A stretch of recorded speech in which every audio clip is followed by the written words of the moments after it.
기왕에 윤석열 전 총장 문제를 다뤘으니까 네. 뭐 잘 아시겠지만 최근에 김종인 네. 전 국민의힘 비대위원장이 윤석열 전 총장한테 여러 가지로 섭섭한 게 있으신지 계속 디스를 하고, 영어로 말하면 디스를 하고 비판하고 나서서 주목을 끌고 있는데요. 일부에서는 김 전 위원장이 몽리를 부리고 있다 이렇게도 얘기하고, 아직까지도 밀당을 하나, 밀당 정치를 하나 그렇게 얘기하는 분들도 있는데, 어쨌든 3월 초에 김 전 위원장은 윤 전 총장에 대해서 벼르 순간이 왔다. 그 위에도 벼르 순간을 잡았다. 안철수는 그 벼르 순간을 잡지 못해갖고 일생일대 그런 실책을 범했다고, 그 후에는 백조라고 또 이렇게까지 칭찬을 했지 않습니까? 오리들 노는 데는 절대 가지 마라 하면서 국민의힘 그 아사리빨이니까 가지 말라고 했는데, 6월 들어서부터는 그냥 우리 속된 말로 윤석열 디스 좀 씻고 나서는 그런 상황이에요. 6월 4일에 안상수 전 인천시장 있잖아요. 예. 그분 만나서는 뭐 무슨 동서고금의 검사가 바로 대통령 된 적이 있느냐 이렇게까지 얘기를 했다고 그래요. 왜 그러나요? 결국은 이제 제가 보기에 김종인이가요. 아마 이제 윤 총장한테 일방적으로 좀 구애를 한 것 같아요. 그렇죠. 일방적인 짝사랑이죠. 자기는 이제 저는 김종인이가 킹메이커라고, 박근혜, 문재인의 킹메이커라고 안 봐요. 예. 저는 처음에는 이게 박근혜 대통령이 될 때 있잖아요. 예. 그때 김종인 때문에 된 거 아니에요. 그때는 이게 박근혜 대통령이 될 수밖에 없는 시대 상황이고, 그리고 이제 이후에 문재인이도 그건 뭐 마찬가지지. 그냥 될 수밖에 없었죠. 그러니까 김종인이가 뭔지 킹메이커로 된 사람이 누가 있습니까? 저는 이제 그래 안 보는데, 본인은 내가 이게 박근혜도 만들고 문재인도 만들고 이번에 윤석열 있잖아. 네. 하면 이게 그냥 킹메이커 만들어 보자.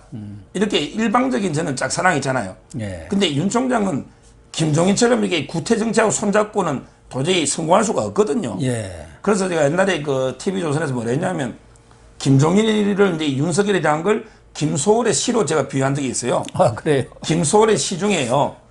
불러도 뭐 대답 없는 이름이여. 네, 이런 시 있잖아요. 예, 맞아요. 불러도 대답 없는 이름이여. 그러니까 아마 이제 김종인은 계속 윤석열을 불렀지. 예. 근데 윤석열 총장이 김종인하고 손잡으면 안 된다는 참모들이 많잖아. 그래서 이제 반응이 없었잖아. 예. 그랬더니 김종인가 또 이게 윤석열을 막 씹었잖아요. 예. 왜냐하면 이게 처음에는 아주 별의 순간 하다가 박사님 말씀처럼 디스한 거. 바로 그런 거고요. 그래서 이제 그 연장선상에서 안상수 이제 시장 있잖아. 예. 아마 4일날, 이틀 전이죠. 4일날 만찬이죠. 예. 결국 이제 세계적으로 봤을 때 검사가 바로 대통령이 된 경우 없지 않냐.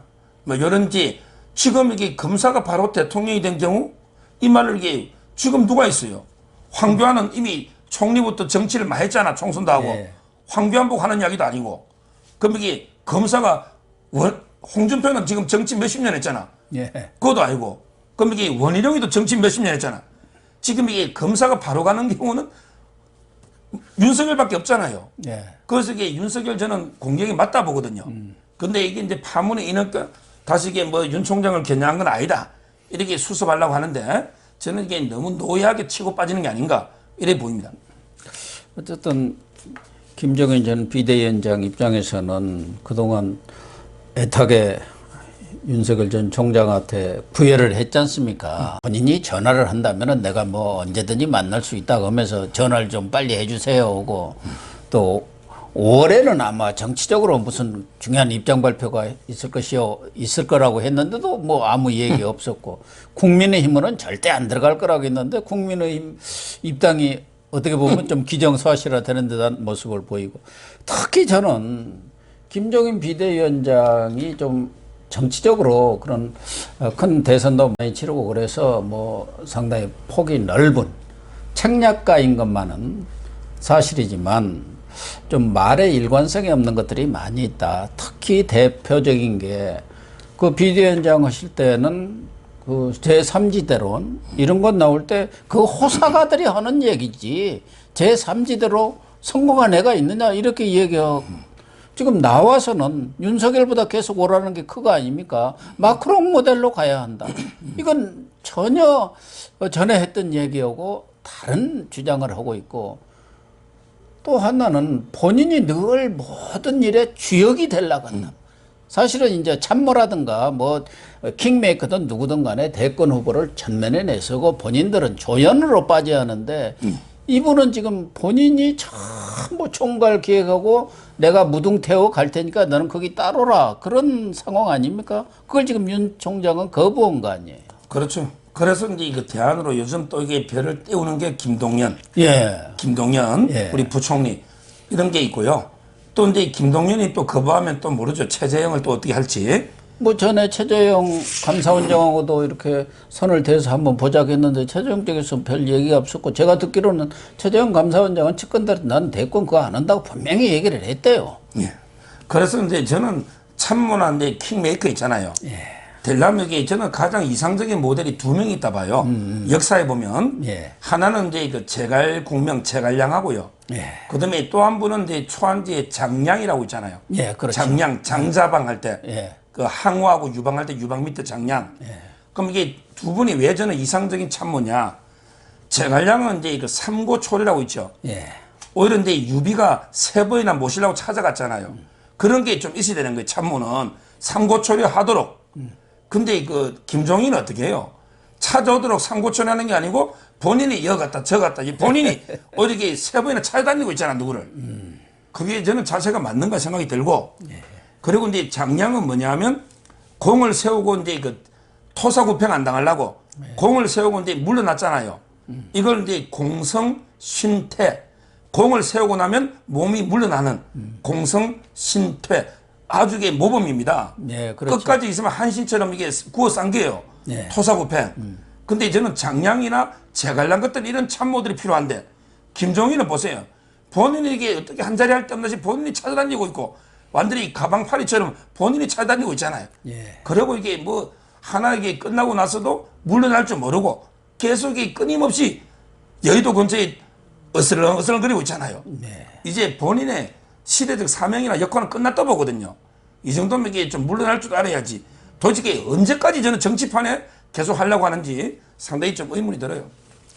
김명한 전 의원도 여기 뭐 화요일마다 나오십니다만은 전 과기부 장관이시죠. 사선 의원도시고, 검사가 바로 대통령 된 적 있느냐 하니까 전대미문의 일이 뭐 한두 번 일어났느냐 우리 역사에서 그런 걸 쭉 됐더라고요. 하다못해 아니 전두환이도 바로 군인 옷 벗고 대통령 됐지 않느냐 뭐 이런 얘기까지 하시면서, 이제는 김종인 비대위원장 아니라도 윤석열 총장 힘만으로도 지금 충분히 대통령이 될 수 있다.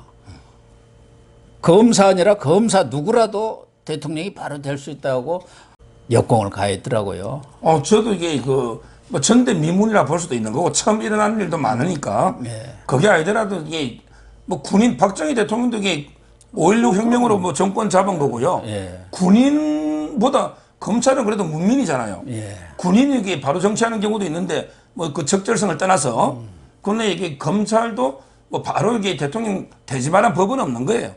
다만 이제 그 본인이 콘텐츠라든지 이건 이제 국민의 심판을 검증을 받아야 되는 거, 이거는 이제 그 분명하다. 그래서 이제 그 옛날에 반기문 장관도 외교관 하다가 바로 뭐 대통령 노릇 한 것도 마찬가지고요.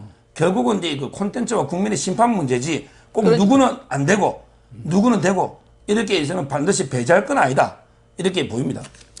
그래서 하나는 좀 우려되는 게, 지금 뭐 11일 날 전당대회 결과를 봐야겠습니다만, 거기서 만약 이준석 전 최고위원이 당대표가 될 경우, 이 전 최고위원은 그러면은 자기는 당대표가 되면은 선대본부장이랄까요? 그런 사람으로 김종인 전 비대위원장을 모시겠다, 이렇게 되어 있단 말이에요. 그런데 윤석열 전 총장이 만약 국민의힘에 들어가면은 이게 서로 엇박자가 날 수밖에 없지 않습니까? 지금 화합이 돼가지고 이 선거전을 치러야지, 김종인 전 비대위원장이 생각하는 어떤 대권 전략이고 윤석열 전 총장이 생각하는 대권 전략이 안 맞으면은 상당히 불협화음이 날 수도 있고 지금부터 이렇게 감정의 앙금이 쌓이면은 곤란한 거 아니냐 하는 느낌이 들어요. 그게 저는 이제 이준석의 문제점이죠. 윤석열 총장도 이제 이거 새 정치를 하려고 하는 거고요. 예, 그러니까. 이준석이도 이게 뭐 생물학적으로 어리다 보니까 새 정치 운운하면서 가장 올드한 정치, 가장 이게 노예한, 어떻게 보면 이게 그 이념도 없이 보수, 진보, 좌파, 우파 왔다 갔다 한 이런 게 김종인을 선거 사령탑으로 선거대책의 본부장으로 모신다? 이게 과연 새 정치하고 맞습니까? 따라서 저는 뭐 윤 총장이 이제 그 뭐 그렇게 안 할 거로 보이지만 이준석이 만약에 뭐 된다 해서 김종인을 영입해서 이게 대책 본부장 한다. 이래서 이게 과연 국민들한테 어떻게 새로운 정책 모습을 보일지 상당히 그 걱정이 되고 문제가 많다. 이래 보입니다. 뭐 지금은 가정이니까 가정을 갖고 어떤 결론을 내리기는 어렵지만 그런 가정들이 현실화될 경우는 상당히 어려움이 있을 걸로 예상이 되고 설사 뭐 이준석 전 최고위원이 당대표가 돼서 그런 생각이 있다 하더라도 또 당이라는 건 당의 의사결정 구조가 있는 것이고 또 민심이라는 것이 있기 때문에 뭐 당대표 한 사람 마음대로 그렇게 하는 건 아니지 않습니까? 또 하나는 그동안 윤석열 전 총장이 국민의힘 국회의원들 뭐 정진석, 권성동, 윤희숙 의원 1년에 만나면서 뭐 언론도 그렇고 상당수 국민들도 이제 윤석열 전 총장이 국민의힘으로 입당하는 것은 기정사실화된 것 아니냐. 다만 시기의 문제가 남아있을 뿐이다. 그렇게들 인식들을 하고 있지 않습니까? 시기라는 것은 이제 뭐 좀 봐야겠죠. 그런데 지금 윤석열 전 총장과 중마 고인 이철우 연서대 교수죠. 그분은 이종찬 전 국정원장의 아들입니다. 이철우 교수는 지금 뭐 국민의힘 입당 그런 거 결정된 거 없다. 너무 김칫국을 먼저 마시는 거 아니냐 이렇게 하고 나왔는데 무슨 배경이 있을까요? 아마 이제 그 윤 총장이요. 요즘 이게 너무 본인의 메시지를 분명하게 안 내고 자꾸 이게 대리인을 내세워가지고 목소리 내는 거 있잖아요. 여기에 이제 피로감이 좀 일부 있습니다. 그래서 이제 오늘 그 신문 사설에도 윤 총장의 입장을 분명히 밝히고 심판을 받아라. 이런 이제 그 신문 사설까지 나왔고요. 아마 이제 윤 총장은 인터뷰에서 뭐랬냐면 자기가 이제 그 본격 정치 안 한 이유를 설명하더라고. 뭐냐면 이게 그 전직 검찰총장이잖아요. 근데 이거 후임도 안 정해지고 이랬는데 이게 내가 본격 정치하는 게 좀 모양새가 그렇다. 그건 그래서 이제 그 이제는 이제 할 것 같아요. 이제까지 이제 김호수 총장 이제 그 검찰 인사도 저번 주 났잖아요. 그러니까 이제 그 이번에는 이제 공보팀이잖아요. 공보하고 이제 그 수행 최소한으로 이게 언론 대응팀 필요하잖아요. 아마 이제 한 5명에서 10명 사이 이래가지고 이제 그 본격 행보에 나선다. 이렇게는 이제 보이고요. 그 다음에 두 번째 그 이철우 부분 있죠. 그거는 뭐 아직까지 이게 뭐 어디 국민의힘 가겠다. 이렇게 딱 부러지게 한 건 없잖아요. 그렇죠. 그래서 이제 그 이철우가 막 원론적으로 말하는 것 같은데.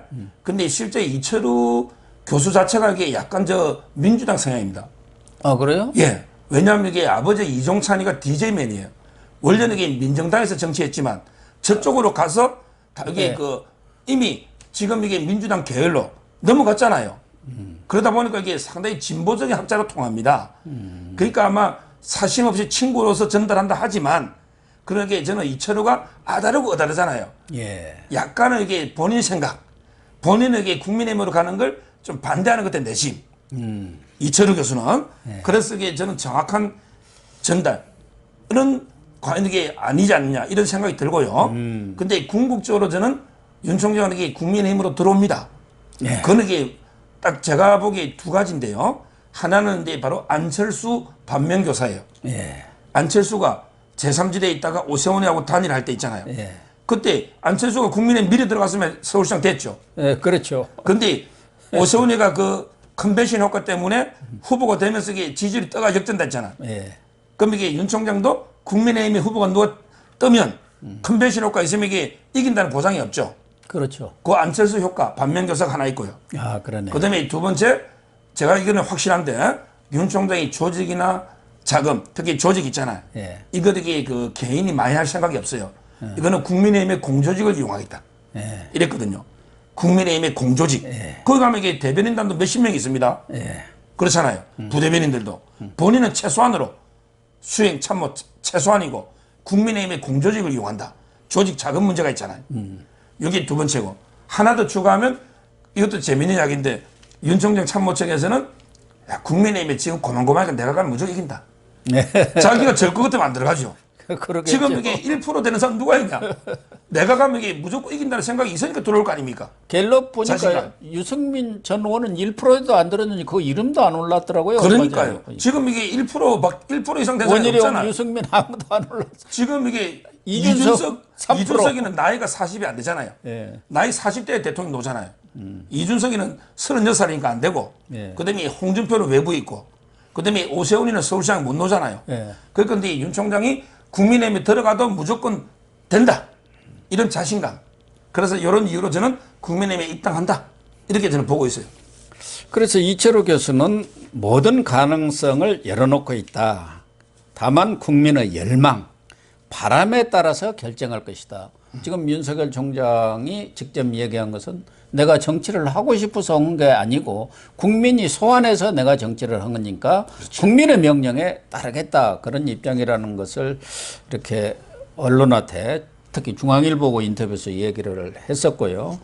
지난번 윤희숙 의원과 윤 전 총장이 만났을 때도 윤희숙 의원한테 정치 같이 하자 하니까 그러면 입당을 하세요. 그랬잖아요. 그러니까 빙글에 웃더라. 그렇게만 전달을 했어요. 뭐 염화시중은 미소인지는 모르겠습니다만. 오늘 이제 제가 점심을 먹은 사람이요. 믿을 만한 분이에요. 예. 상당히 믿을 만한 분이 점심을 제보고 정보를 하나 주더라고. 예, 뭐. 고영시 TV에 간다 했더니 자기가 근데 윤희숙하고 잘하는데 예. 지금 윤희숙이가 대선 출마한대요. 아, 그래요? 오늘 이렇게 점심 먹은 분이 아주 고위직 유명한 분입니다. 예. 근데 그분이 윤희숙을 잘 알아요. 예. 근데 그 대선 출마한다고 이야기하더라고. 그러니까 저는 상당히 일리가 있겠다. 지금 이게 뭐 윤희숙인들 이준석이 되지 말라는 법이 있습니까? 옛날에 그 5분 발언 있잖아. 나는 임차인입니다. 이 발언을 이게 윤희숙도 상당히 인지도는 뜬 거예요. 예. 요즘 이게 나이도 50대 초반이죠. 그래서 제가 보기에 뭐 윤 총장이 지금 만난 분이 정진석, 권성동은 대선은 안 놓을 거고 지지할 거고요. 아마 이게 윤희숙이도 만났죠. 나중에 뭐 대선 라이벌이 될 수도 있는 그렇지만 이게 물론 게임은 안 되겠지만 윤희숙도 이게 출마한다는 제가 소식은 들었습니다. 지금 아까도 잠깐 얘기가 나왔습니다마는 윤석열 전 총장이 직접 언론과의 그런 소통을 하지를 않고 지인들이라든가 제3자의 입을 통해서 이렇게 얘기를 하다 보니까 진위가 와전될 수도 있고 또 좀 억측이라든가 추측이 따를 수밖에 없는데 말씀하신 대로 이제 바로 윤 총장의 의중을 대변할 수 있는 사람. 그게 이제 대변인이라고 하지 않습니까? 그걸 못 구해가지고 그동안 아주 고심했다는데 다음 주쯤에는 이제 그쪽에서 흘러나온 얘기는 언론도 편해질 것이다 하면 공보라인을 구한 모양이죠. 그게 그 목고해가 고심한 게 아니고요. 너무 많아서 고심한 거예요. 아니, 지금 그게 많아도 그러니까. 적절한 사람이 있어야 하는데 그게 없다 그러더라고요. 지금 이게 그 중앙일보에 눈설 연했던 모 분이 또 사무실 차리고요. 그다음에 이제 누구나 아는 조선일보 출신 뭐 모시 있잖아요. 그분이 이게 지금도 사실은 공보 역할을 좀 하고 있고, 그다음에 좀 이름이 알려진 젊은 패널로는 장해찬은 이게 이번에 그 모종린 교수하고 재래시장 갑분이잖아요. 근데 이 장해찬이는 이제 그 기자는 아니에요. 대변인이라기보다는 근데 그거는 이제 1030용으로. 그런 이제 여론조사도 좀 하고 패널이죠. 예. 패널로서 이제 평론가잖아. 근데 평론가도 젊은 청년을 대변할 수 있거든요. 거기에 기자만 하는 건 아니니까. 그렇죠. 그러니까 복수 체제 했을 때 젊은 청년은 이제 그 뭐 장해찬 같은 예. 사람도 훌륭하고, 그다음에 그 조선 중앙 출신이 있는데 문제는 이제 그러다면 너무 또 한쪽에 치우칠 수 있잖아요. 그러니까 약간 이게 그 진보 언론 출신 중에도 또 이게 윤석열 총장 지지하는 분도 있잖아요. 이런 그 진보하고 보수 좀 균형을 이루게 좀 이게 다양한 여론을 전달할 수 있는 이렇게 이제 몇 명 구성하는 거, 그게 이제 마지막 장고 이래 온 건데, 근데 지금까지는 아까도 말했지만 이게 검찰 인사든 재판도 있잖아요. 윤 총장이 지금 징계 2개월 재판도 있죠. 그러니까 지금까지는 또 이게 그 국민의힘의 당대표 경선도 있으니까 국민들이 이해를 했다고요. 지금까지는 이제 윤 총장이 직접 전면에 못 나서도 뭐 콘텐츠도 좀 하면서 이해를 했는데, 앞으로 이게 계속 이런 행보하면 진짜 이게 피로증이 오거든요. 그렇죠. 그래서 저는 이제 그 다음 주에 이번 주에 이제 그 당대표 경선 끝나잖아요. 그러면 이제 그 6월 중으로는 본격적으로 이게 그 최소한 공보, 예. 그다음에 그 뭐 수행 예. 또는 이제 일부 조직 여러 이제 그 모습을 드러내지 않을까 수면 위로 이래 봅니다. 결론적으로 지금 김종인 전 비대위원장이 많이 토라져 있는데 뭐 속된 말로 좀 삐쳐 있는데 그러나 내년 대선에 승리를 하기 위해서는 또 김종인 전 비대위원장의 지혜도 무시할 수는 없습니다. 또 그렇게 서로 갈등하는 모습은 국민들한테도 또 특히 보수 우파 쪽에도 그렇게 바람직하지는 않는데 두 분이 궁극적으로는 화해를 하겠죠. 그래서 공동 목표가 같으면은 얼마든지 그 자잘한 그런 뭐 이견들은 다 용해할 수 있는 거 아닌가요? 근데 이게 뭐 그 억지로 화해할 이유도 없죠. 뭐 싸운 적이 없잖아요. 그냥 서로 이게 일방적으로 구애하다 끝난 것이고 뭐 다툰 적이 없잖아요. 윤 총장이 한 번도 이게 김종인 욕한 적 없잖아요. 그렇죠. 그러니까 저는 지금 상태대로요. 그냥 이게 현상 유지 뭐 불가근 불가원으로 그대로 이게 그 대마되고요. 근데 제가 항상 강조하는 게 우리 사회는요. 노장청의 조화가 필요합니다. 어르신들 있잖아요. 네. 어르신들에게 노마지지랍니다. 늙은 말의 지혜 있잖아요. 그렇죠. 옛날에 그 우리가 이제 춘추전국 시대 그 고사에 보면 포위가 됐는데 늙은 말이 이제 그 포위망을 뚫는 그게 노마지지 아닙니까? 예. 우리 제 나라 옛 나라 싸울 때 그런 이제 노인들, 어르신들, 그다음에 장년, 그다음에 청년 이런 게 노장청의 모든 조화 이게 필요하기 때문에 저는 뭐 윤 총장도 이게 김종인의 말도 옳은 거면 받아들이면 되는 거고 특별하게 이제 그걸 뭐 참모로 킹메이커로 이게 특별한 존재가 아니라면 얼마든지 뭐 사이를 나쁘게 가져갈 필요는 없다 이래 봅니다. 그런 정도로 마무리를 하겠습니다.